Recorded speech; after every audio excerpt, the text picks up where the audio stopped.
Halo sobat, selamat datang di channel saya Alur Sobat. Jangan lupa di like, komen, dan subscribe. Oke, kita mulai ceritanya.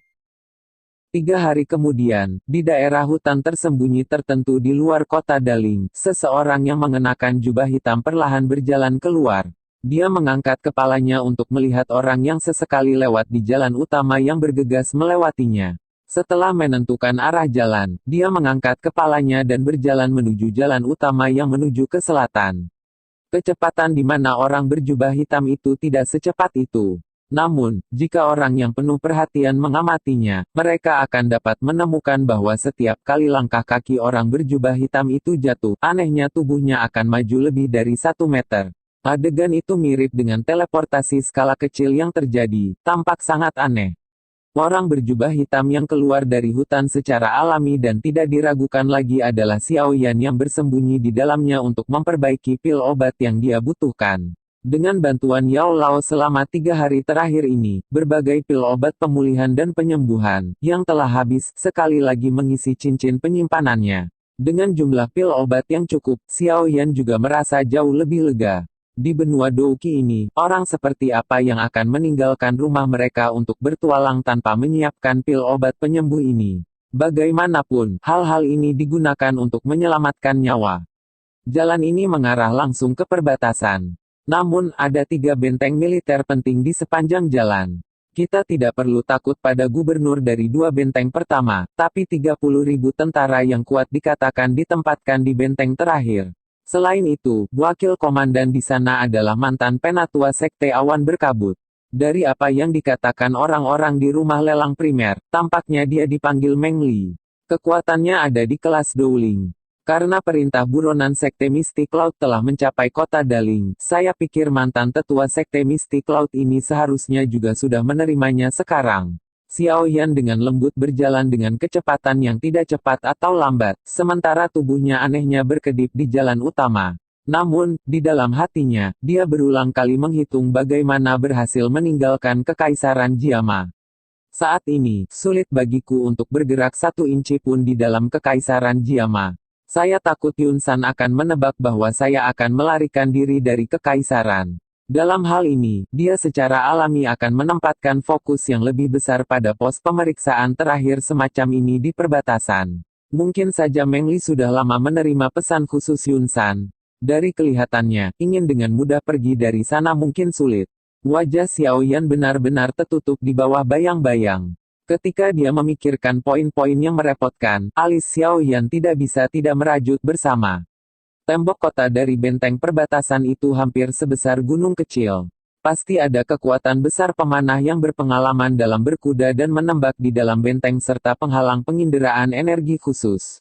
Karena digunakan untuk menjaga perbatasan, kemungkinan besar benteng itu juga memiliki kemampuan untuk bertahan melawan orang-orang yang terbang lewat dari langit. Jika tidak, jika perang pecah, apakah orang kuat dari negara lain dapat datang dan pergi sesuka hati? Sepertinya ingin melewati pos pemeriksaan terakhir semudah aku melewati kota Daling mungkin agak mustahil. Xiao Yan dengan lembut menghela nafas sambil menggelengkan kepalanya, merasa sedikit jengkel. Di dalam kekaisaran Jiama, ada perintah militer. Terbang dilarang di langit dekat salah satu benteng militer penting di samping perbatasan. Jika ada yang ditemukan, kemungkinan mereka akan menerima pukulan destruktif dari segala arah. Kami hanya bisa mengambil 1 langkah pada 1 waktu dan melihat bagaimana keadaannya. Jika itu benar-benar tidak mungkin, maka kita hanya bisa mengambil risiko dan memaksa melewatinya. Xiao Yan menggelengkan kepalanya dan berhenti membayangkan skenario yang berbeda. Sebaliknya, dia memusatkan semua perhatiannya untuk mempercepat perjalanannya. Meskipun jarak dari kota Daling ke perbatasan kekaisaran Jiama tidak pendek, ini hanyalah sesuatu yang kecil, secara relatif. Jika orang biasa berjalan beberapa ratus kilometer ini, seseorang pasti tidak akan dapat mencapai perbatasan tanpa waktu 10 hari hingga setengah bulan. Bahkan dengan kecepatan Xiao Yan dan penggunaan sayap awan ungu yang tenang untuk terbang selama beberapa waktu di sepanjang jalan, butuh 3 hari untuk melewati 2 benteng yang ada di sepanjang jalan.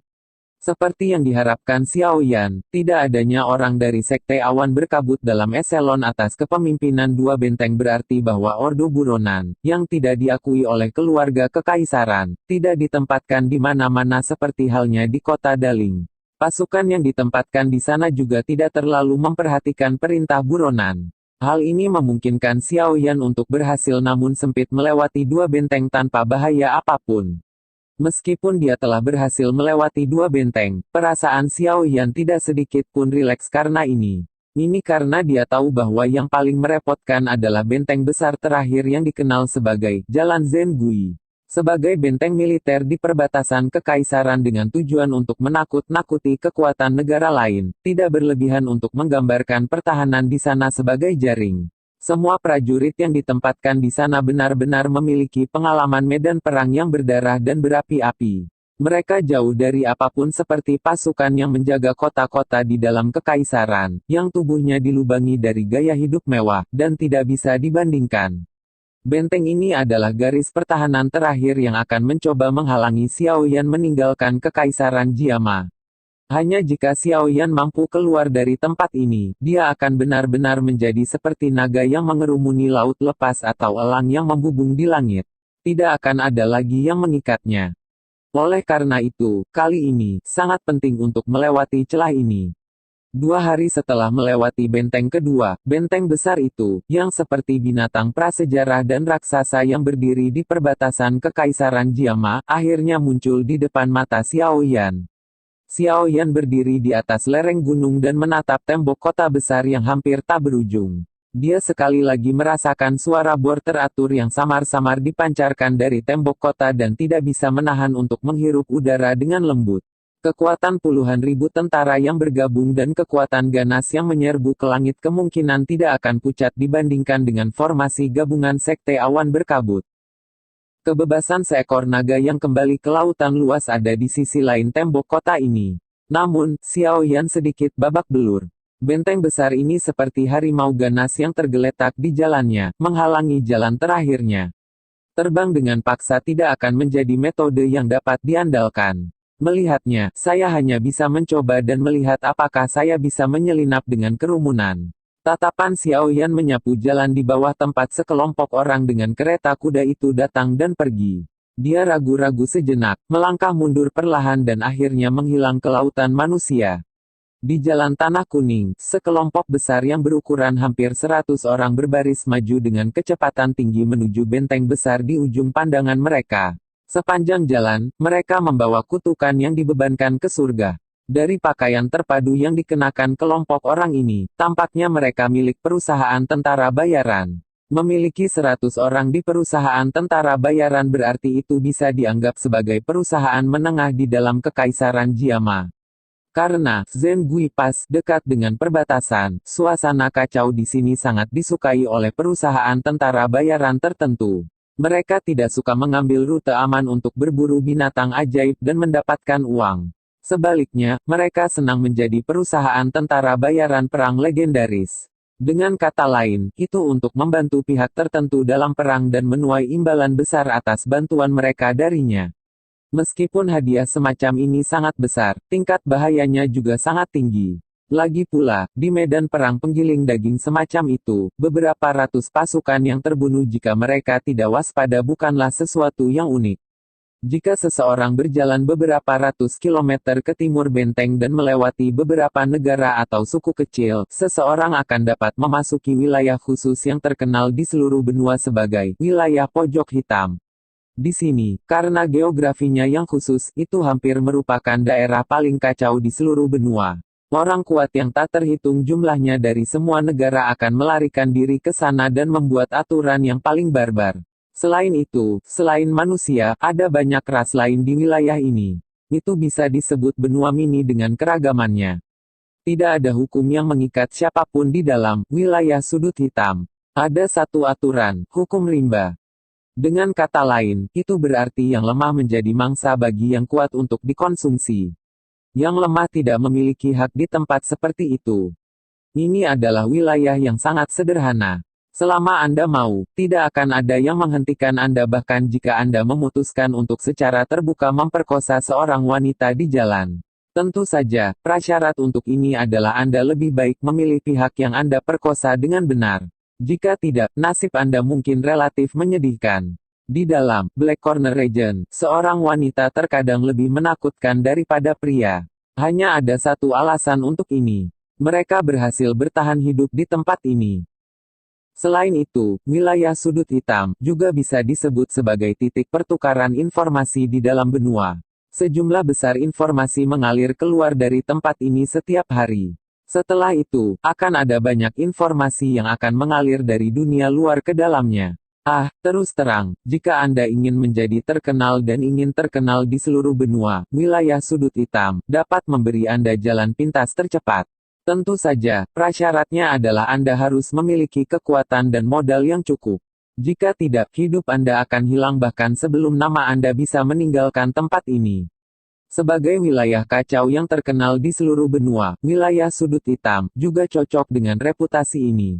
Setiap hari, akan ada orang kuat yang sekarat dan setiap hari, akan ada orang kuat yang berkerumun dari luar. Wilayah ini dipenuhi dengan kematian, tapi juga dipenuhi dengan tantangan dan godaan. Di tempat seperti ini, hal-hal yang sulit dilihat di dunia luar, seperti metode ki kelas tinggi, teknik dou dan berbagai jenis armor sihir, kuali obat, bahan obat, obat tingkat tinggi, dapat menyebabkan orang untuk melihat sampai mata mereka linglung. Selain itu, dikabarkan bahwa metode ki kelas telah muncul 2 kali di dalam rumah lelang, wilayah sudut hitam. Tentu saja, jika seseorang ingin mendapatkan semua ini, ia harus membayar harganya. Harga ini mungkin dalam koin emas atau mungkin pertukaran menggunakan hal-hal lain. Singkatnya, pasti tidak akan ada sesuatu seperti kue yang jatuh dari langit di dalam wilayah sudut hitam. Mencintai kekacauan dan condong ke arah kegelapan tampaknya menjadi faktor yang tersembunyi di dalam ras manusia. Oleh karena itu, meskipun orang tahu bahwa wilayah ini diselimuti oleh suasana bahaya, masih ada banyak orang yang mengerumuni gelombang demi gelombang ke tempat ini. Tujuan mereka mungkin jalan pintas untuk cepat menjadi terkenal di seluruh benua atau mungkin untuk dapat memperoleh metode ki kelas yang lebih tinggi, teknik dou, atau pil obat dalam wilayah kacau ini atau mungkin untuk mendapatkan kekayaan besar yang hanya bisa dibandingkan dengan surga. Terlepas dari alasannya, orang-orang yang berulang kali mengerumuni menyuntikkan lalu lintas manusia yang tak henti-hentinya ke wilayah sudut hitam ini. Oh iya, sesuatu yang hampir tidak disebutkan. Mungkin itu karena pasti akan ada efek sebaliknya ketika didorong ke ekstrim tapi terletak di tengah-tengah. Wilayah sudut hitam adalah Akademi Jianan, yang terkenal di seluruh benua Douqi. Hanya saja wilayah tertentu yang mengelilingi bagian luar Akademi Jianan termasuk wilayah yang damai. Siapapun yang membawa atmosfer di dalam wilayah sudut hitam ke tempat ini akan menjadi mayat di pohon besar yang terletak di garis batas antara Akademi Jianan dan wilayah sudut hitam keesokan harinya. Selama bertahun-tahun, tampaknya tidak ada pengecualian. Ada desas-desus bahwa mayat 2 douang dan 1 douhuang digantung di pohon besar, yang disebut pohon roh mati. Sekelompok besar manusia dan kuda melintas di jalan, menendang debu kuning yang menutupi jalan. Tawa dan kutukan berulang kali bergema di sepanjang jalan. Di belakang kelompok manusia dan kuda, ada beberapa orang yang mendorong kereta kuda dan membawa jubah. Mereka tidak mengenakan pakaian yang sama dengan tentara bayaran di depan mereka. Ini karena mereka hanyalah beberapa pelayan yang bertanggung jawab untuk mencuci pakaian, menyiapkan makanan, dan membangun tenda di dalam mercenari company. Di antara kelompok pelayan ini, yang wajahnya tertutup debu, seseorang yang mendorong kereta sambil mengenakan topi rusak di kepalanya tiba-tiba mendongak. Selain sepasang mata berwarna hitam yang terlihat jelas, sisa wajahnya yang tertutup debu hampir sepenuhnya tersembunyi di bawah tanah kuning. Sepintas dia tidak tampak berbeda dari para pelayan dengan ekspresi kayu di sampingnya. Memang layak disebut benteng yang menjaga perbatasan. Ukuran ini benar-benar menyebabkan seseorang mengisap lidahnya. Itu jauh dari apa yang bisa dibandingkan dengan kota-kota di dalam Kekaisaran Jiama. Saat dia menatap tembok kota, yang tampak lebih besar dan lebih mengesankan saat dia mendekat, pria itu tiba-tiba menghela nafas pelan. Mendengar suara ini, orang ini sebenarnya adalah Xiao Yan. Melihat situasinya, tampaknya dia berencana untuk mengandalkan perusahaan tentara bayaran ini dan menyelinap ke benteng terakhir kekaisaran. Kelompok itu semakin dekat ke tembok kota di dalam debu kuning. Ketika mereka berada beberapa ratus meter dari gerbang kota yang sangat besar, Xiao Yan menyipitkan matanya dan melihat langit di atas tembok kota. Tampaknya ada fluktuasi energi yang samar, tak berbentuk, di sana. Memang ada sensor energi. Beruntung saya tidak mencoba terbang dengan paksa. Jika tidak, sensor energi tak kasat mata itu mungkin akan segera mengekspos saya. Dengan peralatan panah khusus yang telah dilengkapi dengan benteng militer semacam ini, saya kemungkinan akan menjadi target bagi mereka untuk menembak dengan liar jika saya ditemukan. Xiao Yan sedikit mengernyit. Jika dia meminjam kekuatan Yao Lao, busur biasa akan sulit melukainya. Namun, peralatan logam langka semacam ini yang dibuat secara khusus akan membuatnya sangat ketakutan, jika dia terjebak dalam posisi yang tidak siap. Bagaimanapun, energi Yao Lao hanya bisa membuat Xiao Yan melepaskan kekuatan, tapi itu tidak akan membuat tubuhnya diperkuat ke titik di mana ia bisa melawan dengan panah otomatis. Selain itu, sebagai kerajaan besar, sulit bagi seseorang untuk percaya bahwa tidak ada apapun di benteng ini yang dapat menangani orang kuat kelas atas. Xiao Yan telah mendengar tentang apa yang disebut Air Splitting Tricontinous Crossbows, God Firebow, Soul Piercing Arrow, DEL. Hanya saja peralatan misterius semacam ini terlalu sulit untuk dibuat. Oleh karena itu, hanya ada sejumlah kecil unit yang dilengkapi dengan mereka dan Xiao Yan tidak pernah memiliki kesempatan untuk merasakan kekuatan mereka secara pribadi. Saat jaraknya ke gerbang kota semakin dekat, tatapan Xiao Yan juga mendarat di gerbang kota yang menjulang tinggi itu. Ketika dia melihat pertahanan gerbang kota, yang bisa dianggap sangat kuat, alisnya menyatu erat. Ketika dia berada sekitar 100 meter dari tembok kota, sekelompok besar pria dan kuda yang bergerak cepat akhirnya berhenti perlahan. Dua pria berjalan keluar dari depan kerumunan tentara bayaran. Setelah itu, mereka melambai dan memimpin rombongan menuju gerbang kota. Kedua pria itu tampaknya adalah pemimpin perusahaan tentara bayaran. Melihat cara mereka berdua tersenyum saat berbicara dengan para penjaga, tampaknya mereka cukup akrab satu sama lain. Sepertinya ini bukan pertama kalinya mereka datang ke Zengui Pass. Mereka berdua berbicara dengan para penjaga untuk waktu yang lama sebelum tangan para penjaga berwajah dingin bergerak sedikit, seolah-olah ada sesuatu yang telah didorong ke tangannya dari pemimpin perusahaan tentara bayaran. Baru kemudian yang terakhir ragu-ragu sedikit sebelum mengangguk. Dia menunjukkan isyarat tangan kepada orang-orang di belakangnya.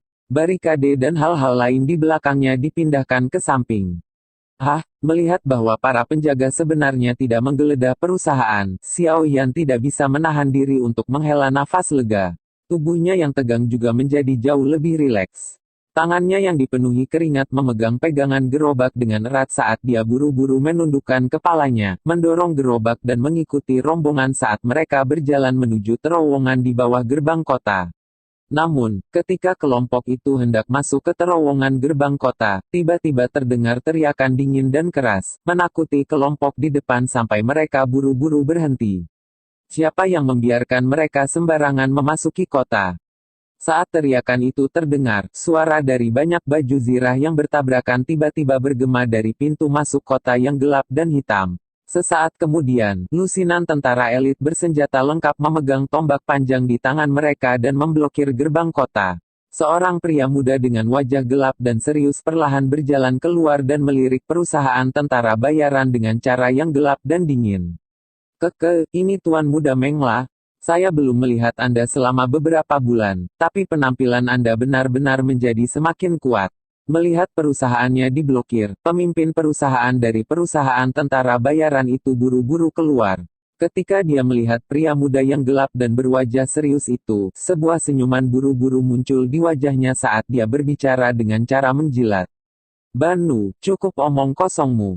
Di masa lalu, membiarkanmu lewat bukanlah masalah besar, tapi hari ini, aku tidak bisa membiarkanmu melakukannya. Ayah berkata bahwa siapapun yang ingin memasuki Zengui Pass harus menjalani pemeriksaan ketat. Pemuda itu tertawa dingin. Segera, dia mengeluarkan selembar kertas pengumuman berwarna putih dan melemparkannya ke penjaga. Dia berkata dengan cara yang jahat, pergi dan selidiki mereka satu persatu. Bunuh siapa saja yang terlihat seperti orang di gambar di tempat. Penjaga itu dengan hati-hati menerima kertas pengumuman, dan tersenyum tak berdaya ke arah pemimpin perusahaan bernama Banu. Setelah itu, dia melambaikan tangannya dan hampir 100 penjaga di gerbang kota mengangkat tombak panjang di tangan mereka, dan mulai menggeledah kompi itu. Ini buruk. Xiao Yan diam-diam mengutuk dirinya sendiri ketika pemuda itu muncul lebih awal. Tanpa diduga, semuanya benar-benar seperti yang dia bayangkan. Perintah buronan sekte mistik laut telah dikirim ke perbatasan kekaisaran. Para penjaga datang mencari satu persatu dari depan kompi. Mereka memegang gambar dan membandingkannya untuk waktu yang lama sebelum membiarkan mereka lewat. Meskipun tentara bayaran ini agak terganggu dengan tindakan mereka, mereka tidak berani berperilaku kejam di sini. Mereka tahu betul bahwa jika mereka membuat marah pemuda ini, tentara bayaran mereka kemungkinan besar tidak akan bisa meninggalkan kota. Jika puluhan ribu tentara itu menyerang mereka, bahkan Douwang yang kuat pun harus berlindung sementara. Hanya beberapa orang kuat yang seperti orang-orang legendaris yang bisa melawan 10.000 orang sendirian. Pemuda bernama Mengla itu, tangannya ditopang di belakangnya.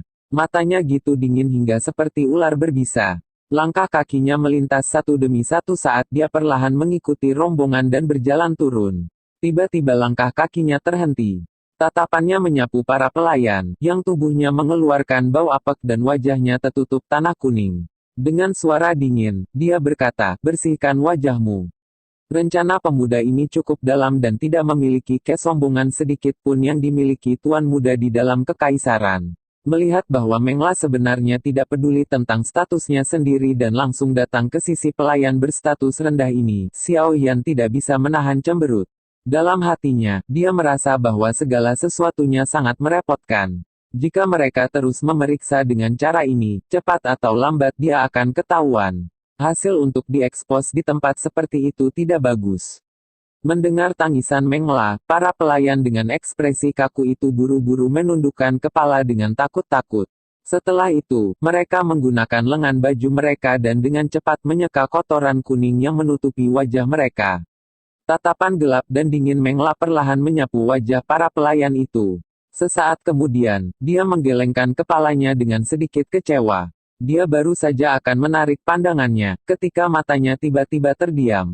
Dia memiringkan kepalanya sedikit dan menatap pelayan berjubah abu-abu di belakang sekelompok orang. Dengan suara dingin, dia berkata, "Kamu, angkat kepalamu."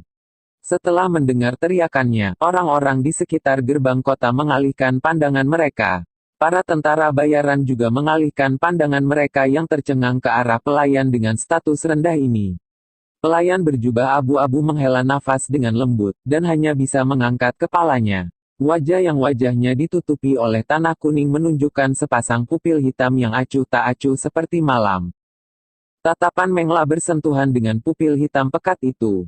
Dia awalnya kaget. Mata berwarna hitam yang tergambar di dalam gambar itu muncul di benaknya seperti kilat. Ekspresinya langsung berubah. Perkelahian sampai mati di medan perang selama bertahun-tahun telah memberinya indera yang tajam. Oleh karena itu, sebagai refleks yang tampaknya bersyarat, jari-jari kakinya bersentuhan dengan tanah dan tubuhnya melesat ke belakang. Sementara tubuhnya menembak ke belakang, suara tajam yang menusuk telinga berteriak dari tenggorokannya, "Tangkap dia! Dia adalah Xiao Yan." Reaksinya mungkin sangat tajam, tapi kekuatannya bagaimanapun juga hanya di kelas Dousi. Karena itu, ketika tubuhnya baru saja ditarik ke belakang, Xiao Yan tertawa dingin. Tubuhnya sedikit bergoyang dan mengejar Mengla dengan cara seperti hantu. Tangannya seperti cakar elang yang melesat keluar dengan kecepatan seperti kilat dan menghantam dada elang dengan keras. Segera, seteguk darah segar dimuntahkan dari tenggorokan Mengla. Wajahnya telah berubah menjadi putih mengerikan. Gagal mengambil nyawa Mengla dalam satu pukulan, Xiao Yan baru saja akan menerkam ke depan ketika Mengla buru-buru menunjukkan tubuhnya dan pergi ke belakang punggung para prajurit.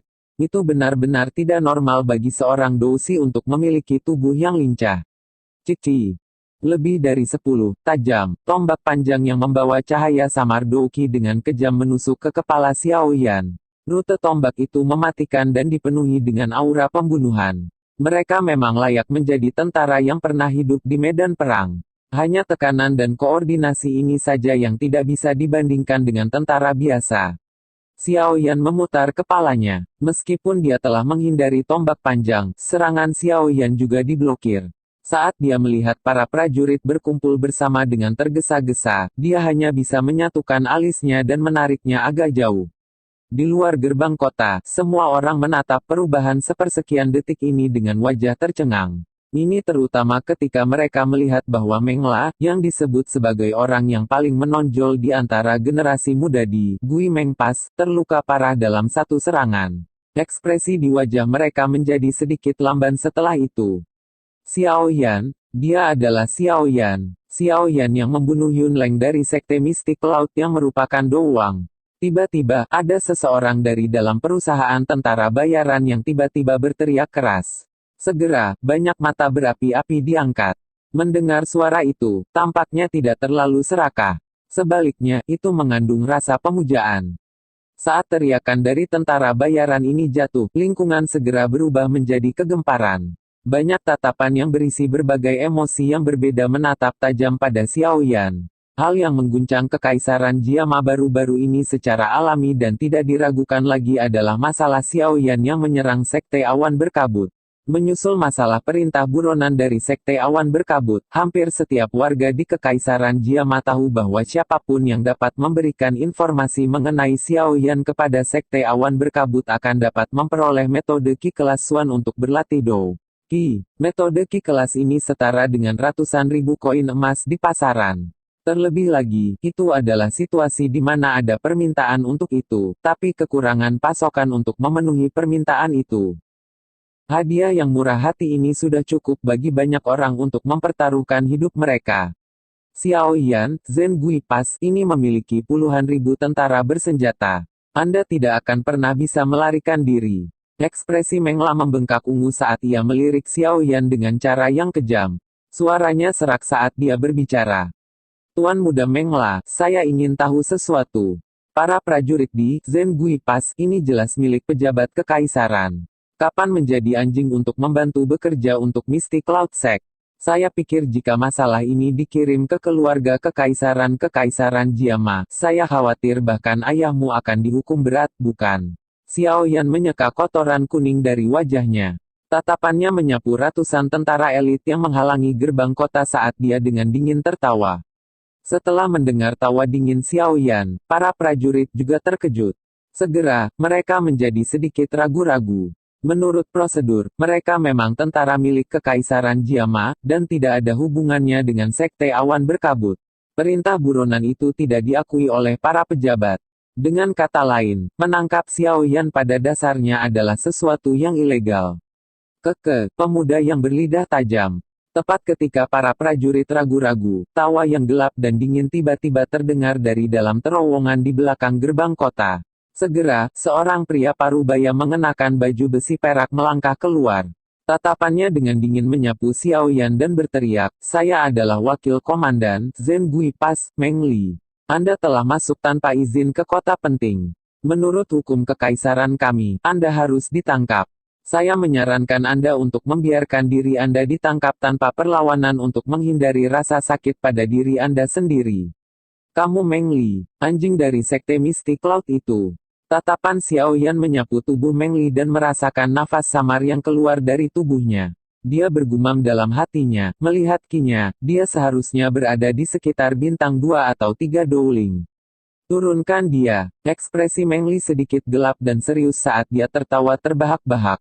Dia berhenti berbicara omong kosong dan langsung berteriak. Setelah mendengar perintah Meng Li, beberapa ratus tentara elit bersenjata lengkap keluar dari dalam terowongan hitam gelap di bawah tembok kota sekali lagi. Setelah itu, mereka mengepung Xiao Yan lapis demi lapis. Tombak panjang dan tajam di tangan mereka berkilauan dengan kilau tebal dan dingin saat sinar matahari terpantul dari mereka. Karena menyelinap masuk telah gagal, aku hanya bisa memaksa masuk. Aura pembunuhan yang melesat ke langit dari sekitarnya menyebabkan ekspresi Xiao Yan berangsur-angsur menjadi dingin. Dia menggerakkan kedua tangannya dan penguasa Xuan berat yang sangat besar melintas dan muncul. Dia melambaikan penggaris berat dan itu membuat suara angin, "Huhu." Membunuh. Saat dia menatap Xiao Yan, yang telah menarik senjatanya, Meng Li tertawa dingin.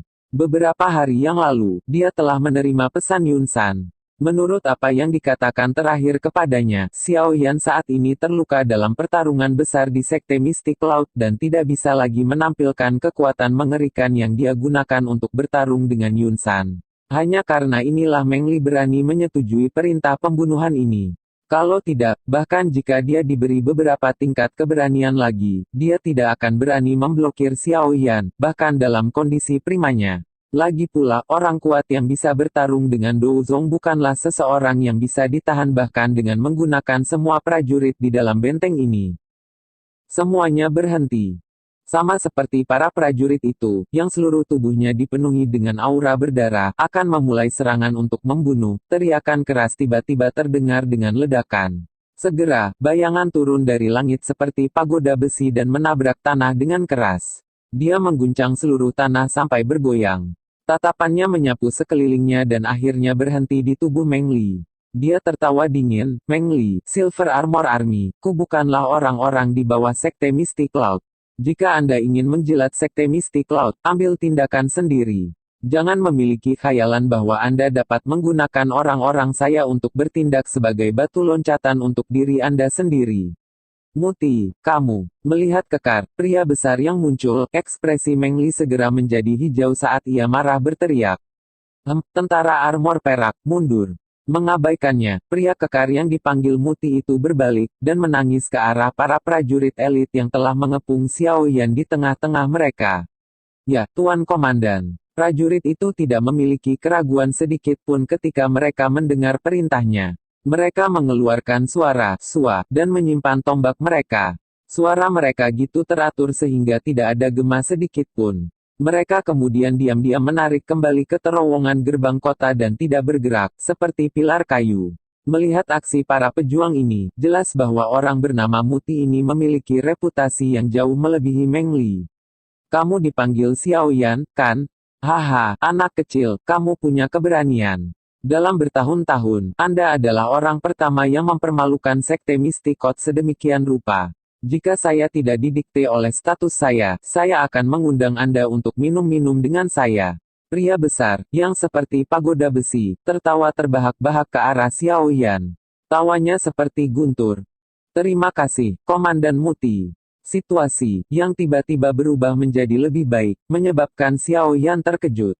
Ketika dia melihat bahwa wajah Muti tidak tampak memiliki kebencian, dia segera tersenyum dan menjawab dengan sopan. "Kamu tidak perlu berterima kasih padaku. Ini hanya dalam lingkup pekerjaan saya. Jika perintah buronan Sekte Mistik Laut diakui oleh para pejabat, maka dan hanya dengan gitu aku bisa menangkapmu." Namun, untungnya, Muti melambaikan tangannya. Dia melirik Meng Li yang berwajah hijau dan tersenyum ketika dia berkata, "Selama kamu bisa melarikan diri dari tangan orang ini, tidak akan ada lagi orang di Zengui Pass ini yang akan menghentikanmu. Terima kasih banyak untuk ini." Ekspresi padat tanpa sadar muncul di wajah Xiao Yan saat dia mendengar ini. Dia menoleh dan menatap Meng Li sebelum berkata dengan lembut, "Wakil Komandan Meng Li, jika kamu ingin mengambil kepalaku untuk mendapatkan hadiah dari Sekte Mistik Laut, datang dan serang aku sendiri."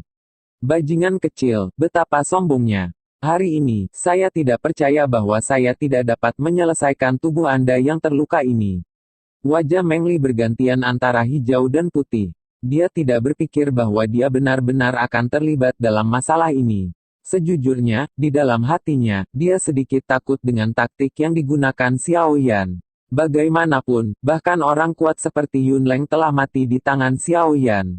Jika dia melunak pada saat seperti ini, kemungkinan reputasinya di dalam Zengui Pass akan turun sampai ke dasar lembah.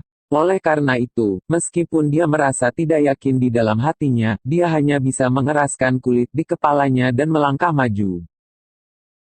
Oke sobat, sekian dulu update-nya, tunggu kelanjutannya di channel saya, Alur Sobat, terima kasih.